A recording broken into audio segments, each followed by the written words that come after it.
Good morning, good afternoon, and good evening. Welcome to the Crazy Hat Chemist. So here we go. Another video here. And this one, we are going to continue our worksheet on electrons in atoms. Just so that you know, this is the place where you go for your correct chemistry learning. None of that other garbage here, but this is the place where you go to learn chemistry, to prepare yourself for a career in chemistry. All right.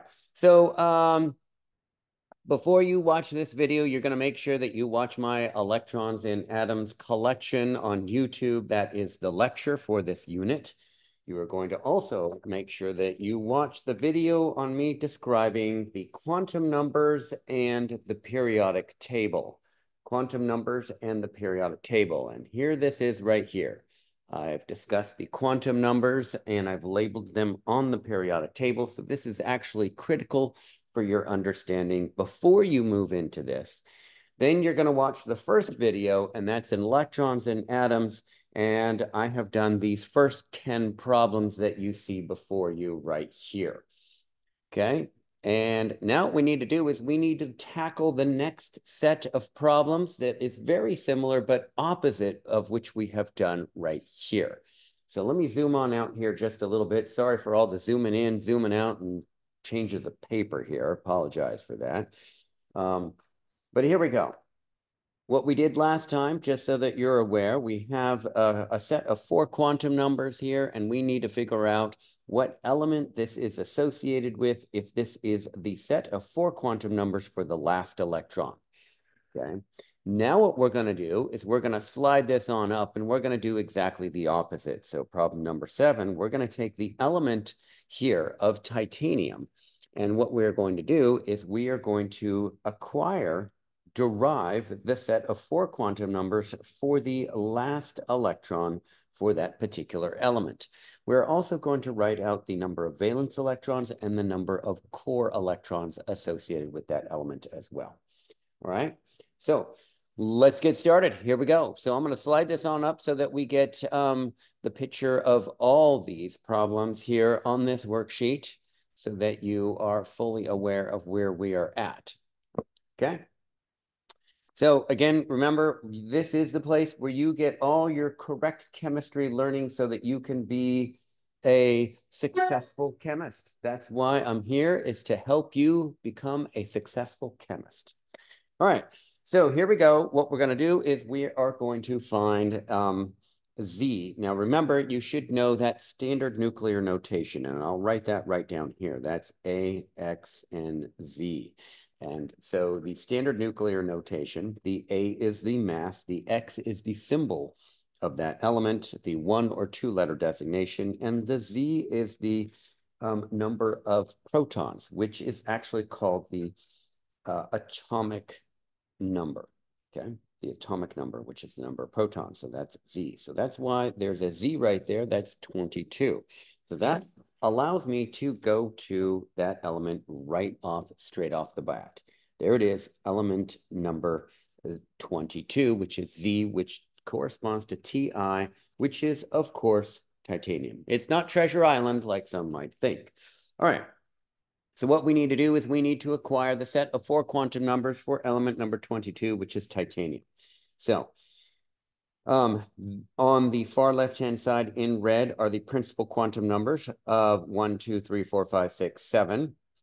And those principal quantum numbers go hand in hand with the S and the P's. They stay the same. That is, if I fold the F's out, if I fold the D's out, then you should see that the S's and the P's stay with this in these horizontal sections. So this is all N of 2, N of 3, N of 4, N of 5, N of 6, N of 7. And of course, this is N of 1. Okay.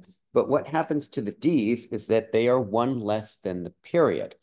So the period here is period 4, but the D's are 1 less than that. So that means that N for element number 22, which is titanium, N is 3. That's why that's a 3. So I'm going to write that down.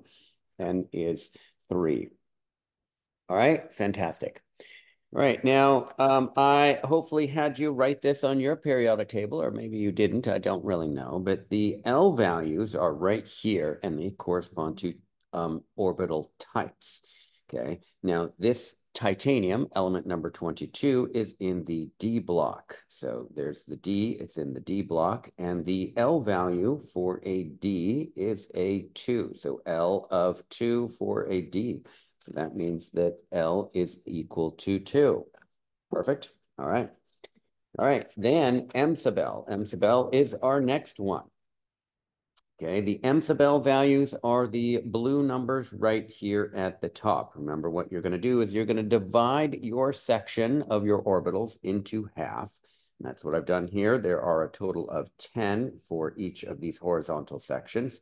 So that means that 1, 2, 3, 4, 5. Okay, these M sub L values are the 3D orientation along the X, Y, Z axis. So a three-dimensional object. So for titanium, the M sub L value is -1. So that's why I'm getting that right there, -1. So M sub L of -1. Perfect. And then the last quantum number is the M sub S value. The M sub S value is either going to be +1/2 or -1/2. The first half of every set of orbitals is going to be positive. And so that's why this is going to be +1/2. So this is +1/2, just like that. All right, so now we have the set of 4 quantum numbers to represent the very last electron in titanium. Now what we need to do is get the valence and then the core electrons. So what we have here is, let me zoom on out just a little bit. What we have here is our whole entire periodic table. And so you should see that what I have done is I have labeled the valence electrons in black Sharpie. Okay, so zooming out just slightly a hair more here. So the valence electrons, valence, not valence, but valence electrons, go with these vertical sections. So you should see the black one right there at the top. So 1 valence electron, 2 valence electron, 3, 4, 5, 6, 7, and 8, excluding the helium. Now, what we have done is we have folded out the F's and the D's, and then you should see that the valence electrons, 1, 2, 3, 4, 5, 6, 7, 8, perfect. Now, if you are not in the S and P and you end with a D or an F, that means that you are in the boot. So this is the D's and the F's are in the shape of a boot. I drew a boot in black right here. How many valence electrons do you have if you end in a D or an F? That would be 2 valence electrons.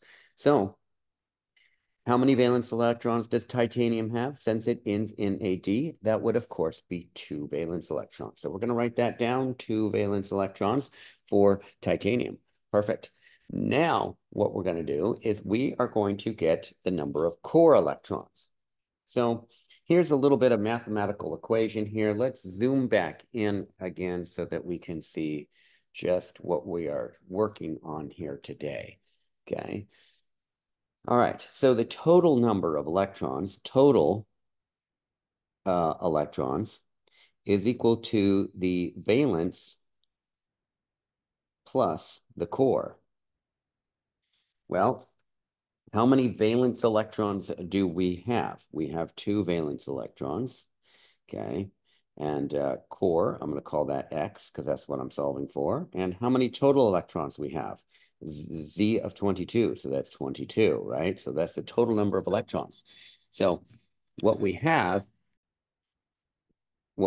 is a total of 22 electrons. The valence are 2, and the core is going to be solving for X. So we're going to subtract 2 on both sides, and we're going to get the core electrons at 20. Perfect. So now you have the total number of electrons of 22, the valence electrons of 2, and the core of 20. Perfect. All right, now you have the set of 4 quantum numbers to represent the last electron in titanium. Awesome. All right, let's move on to the next problem here, and that would be arsenic. All right, folks, let's give number 12 a try. So here we go. Our next element here is arsenic, which is Z of 33. We're going to get the principal quantum number. That's N, L, M sub L, and M sub S of the last electron, and we're going to get the valence and the core electrons of that. Okay, so arsenic is Z of 33. So I'm going to find that really fast here. Z of 33, that's right here, Z of 33. And let me move this over here just a little bit more. Okay, Z of 33, that's AS for arsenic. All right, fantastic. So what we're going to do is we're going to fold up our periodic table so that we see just as what we need is necessary here. Since arsenic is in the P block of orbitals, that means that the S's and the P's stay with the principal quantum number. That would be N of 4. That's in that first horizontal section. So N is equal to 4.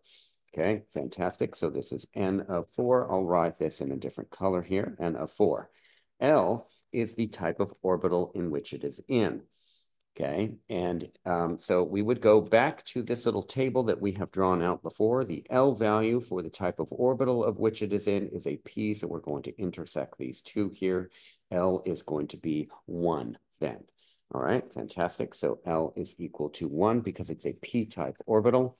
The M sub L value is, again, so we have the P's. This is the P block right here. We have divided up the P's in half. And then of that first half, arsenic is in the first half. So the numbering here of the XYZ axis is -1, 0, and 1. Notice that it looks just like a number line. It is not, but it does look like a number line. Where is arsenic? It is in M sub L, that is box orbital number 1, positive 1. So we just write a 1 right there. We don't have to write a positive in front of it at all. Then the next one is the M sub S value. And since this arsenic is in the first half, it's going to be an M sub S that's positive 1/2. This is the only quantum number that you have to have a sign because the number is always 1/2, but in this case, it's positive because it's in the first half. The number of valence electrons is right here. So arsenic, and then it is 5. So that black number 5, it's in the fifth vertical column. So number 5 for the number of valence electrons. Perfect. And then what we're going to do is to get the core electrons, we're going to take the total number of electrons, which is 33 minus 5. And then what do we get? We get 28. So there are 28 core electrons in arsenic. Fantastic. All right, hopefully we nailed that one down pretty well. Let's go for the next one, which is element number 62, which is samarium. So let's find that element on our periodic table. So number 62, that's right here. That's 62. Samarium, that's right here. Okay, so let's see here. One other thing to mention. It is in the F block. So it's in this last section, in this pink section here that I have labeled. It's in the F block. Okay, and element number 58 belongs right here in between 57 and 72, as I aforementioned on my previous video. So that means N values for S and P stay constant horizontally. The D's are 1 less. The F's are 1 less than the D's. So this whole section here, this is a D, and that's a 5D. But this 4, the F's, that is inserted into that. So it's going to be a 4. So the N is 4. So I'm going to write that down here. N is equal to 4. The L is the type of orbital of which this is in. And since this is the L value, and it is an F, then the L is going to be a 3. Hopefully that's pretty simple there. L is a 3. The M sub L value is the box of which it is in, and I'm going to have all of them here written down here for you.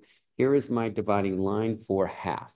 So we have the first half, we have the second half. There are a total of 14 in this section here. Okay, and so what we're going to have is it's in, samarium is in box number 1. So I have 1. That's fantastic. All right, so I have number 1 here, and that will be my M sub L value of 1.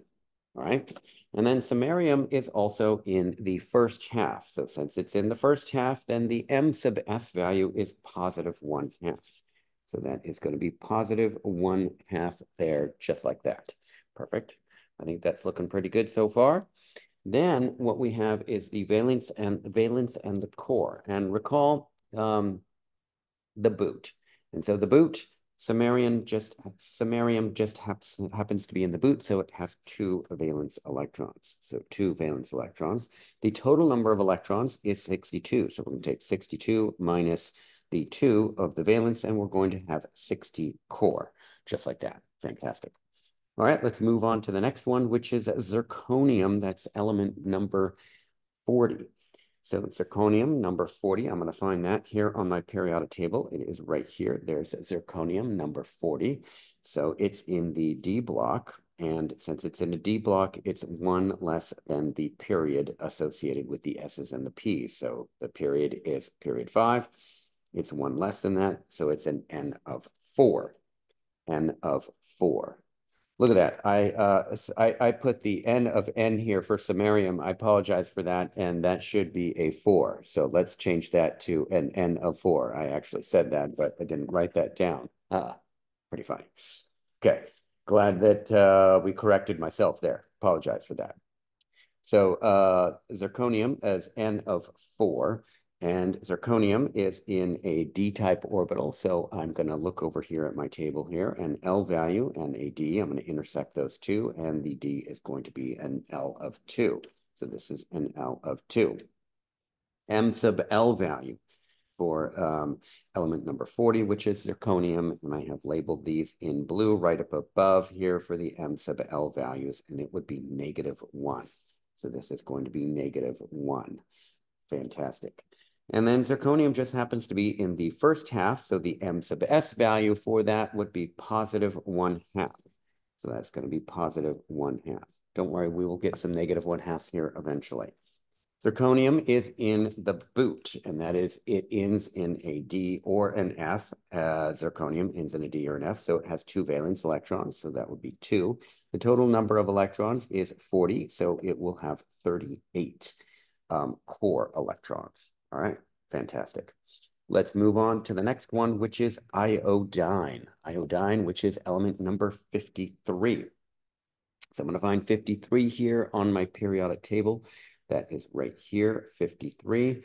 And that is in the P block. So I'm going to fold up my periodic table so that you can see this here clearly. So there we go. There is iodine, and it is N of 5. So that's in the horizontal section of N of 5. So the principal quantum number is N of 5. It is in the P block. So it's in the P block. So I need to figure out what my L value is. So I'm going to look at my table. The L value and the P, they intersect together at an L of 1. So my L is equal to 1. My M sub L value is the 3D orientation of that orbital along the XYZ axis. So what I'm going to do is I'm going to look right up here. It's in this second half. It's in the 0 box. So that's in the 0 box. Perfect. And then the M sub S value is the spin of the electron. And let's see, since it's in the second half, that's going to be an M sub S value of -1/2. So that's a -1/2. All right, fantastic. And now we need to get the number of valence electrons for iodine. So iodine is right here. I'm going to look on up here. It's in group number 7 or 17, depending on your periodic table. But there are 7 valence electrons for iodine. Now what we need to do is we're going to take our 53 and we are going to subtract 7 from that total number there, and we're going to get 46. That will be the number of core electrons within iodine. Perfect. Now we're going to move on to the next one here. We're moving fast here, folks. The next one is going to be platinum, which is element number 78. One of my favorite elements because here's platinum number 78 because my wedding ring with my wife is made out of platinum because that's how strong our love is. So it is in this group here, number 78 here. So I'm going to look over here, and it is in this horizontal section of N of 6 for the S's and the P's. But remember, the D's are 1 less. So it's a D, so that would be an N of 5. So the N here is 5 for platinum. The L is the type of orbital in which it is in, and it is clearly a D-type orbital. So I'm going to look at my L value and my D. I'm going to intersect those two, and I'm going to get a 2. So the L value is a 2. The M sub L value here, M sub L value, I'm going to look at platinum, and I have previously labeled my periodic table, and it is an M sub L value of 0. So M sub L value of 0, that's the 3D orientation of that orbital along its XYZ axis. Its platinum is in the second half, so it has an M sub S value of -1/2. So that's a -1/2. All right, so because platinum is in the boot and it has 2 valence electrons. That is absolutely correct, 2 valence electrons. The total number of electrons is 78. So it's 78 minus 2, that's going to be 76. Perfect, just like that.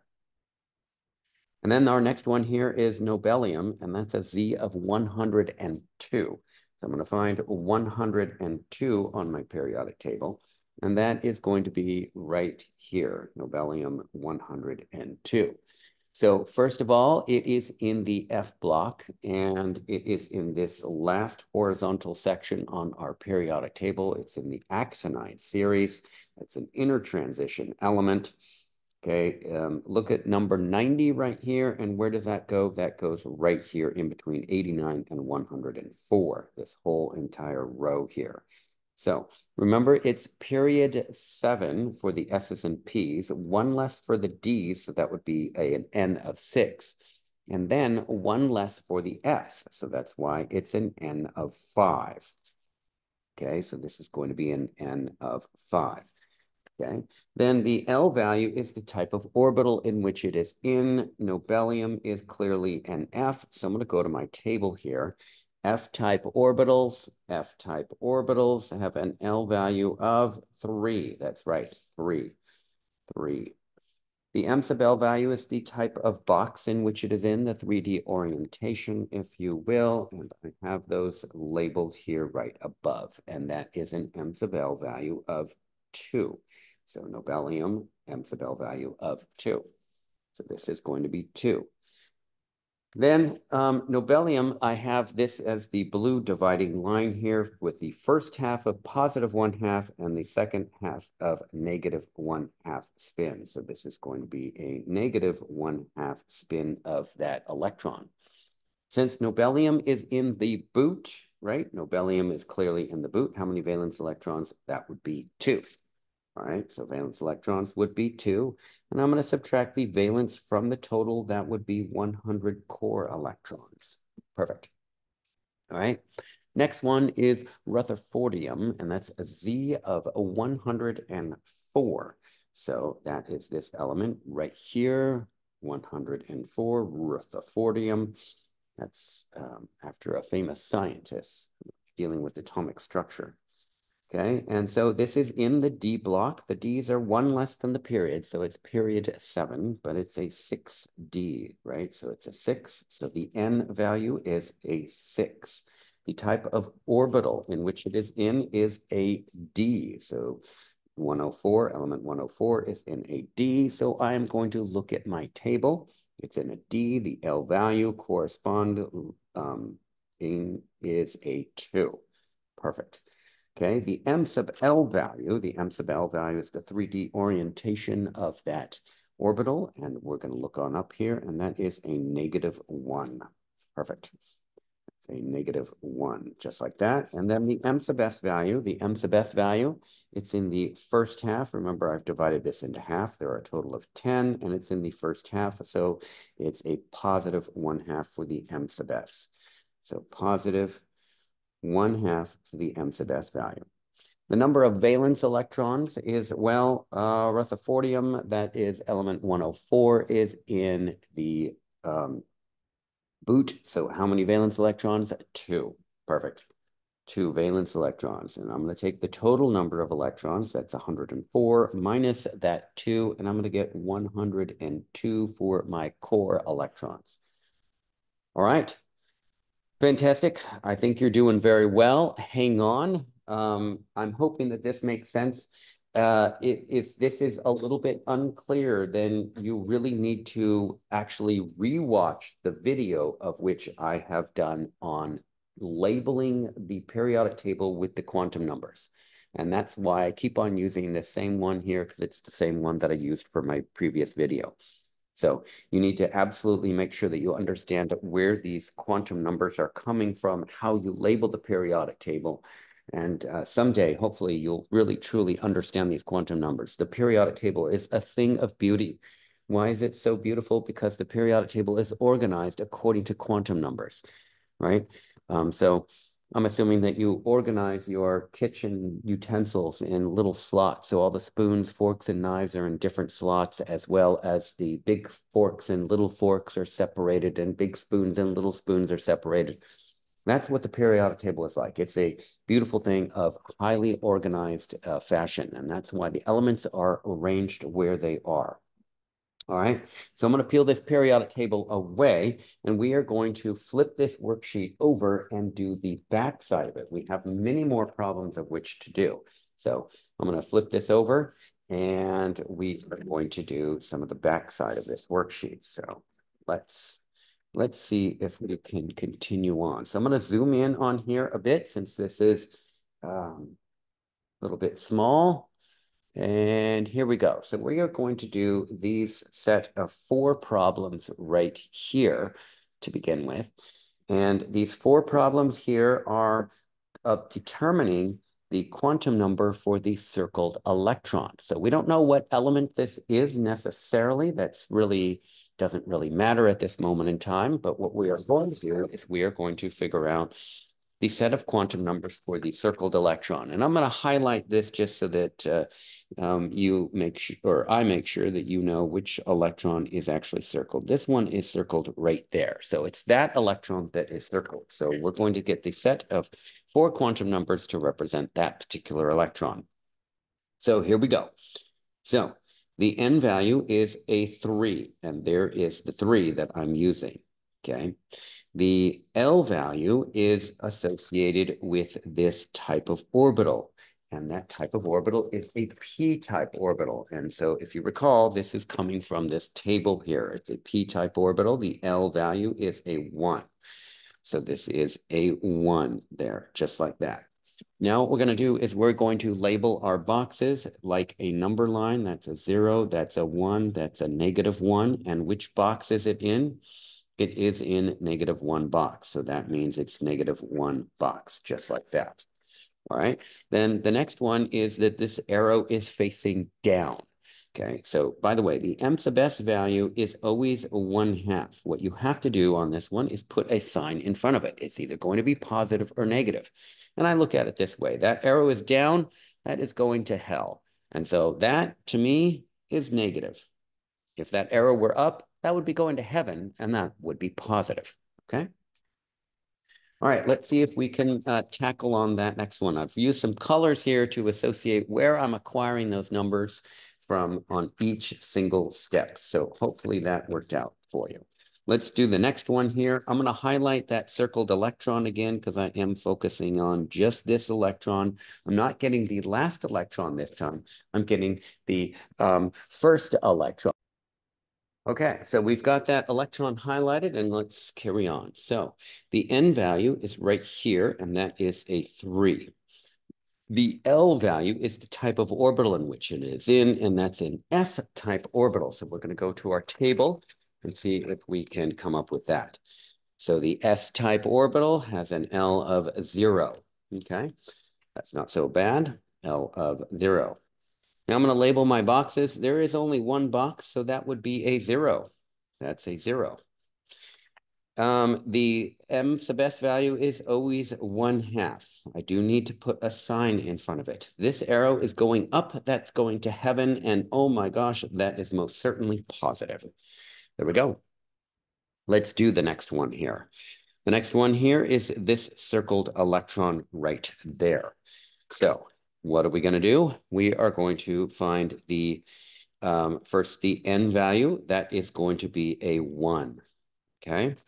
And then our next one is our L value, and that is the type of orbital in which it is in. So what we're doing is we are using our table right here. So here's our table.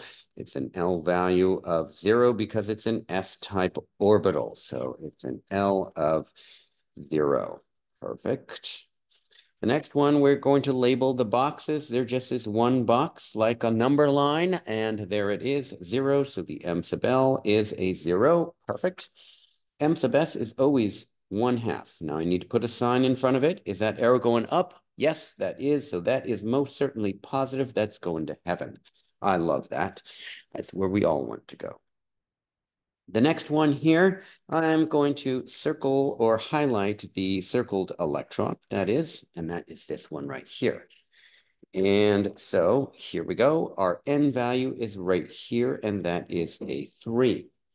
And then what we have, okay, so now that we got the N value of 3, because it's in the energy level of 3, now let's get the type of orbital. The type of orbital is a D type of orbital. So we're going to look at our little table here again and look at a D, and an L value that's associated with a D is a 2. So this is an L of 2, okay?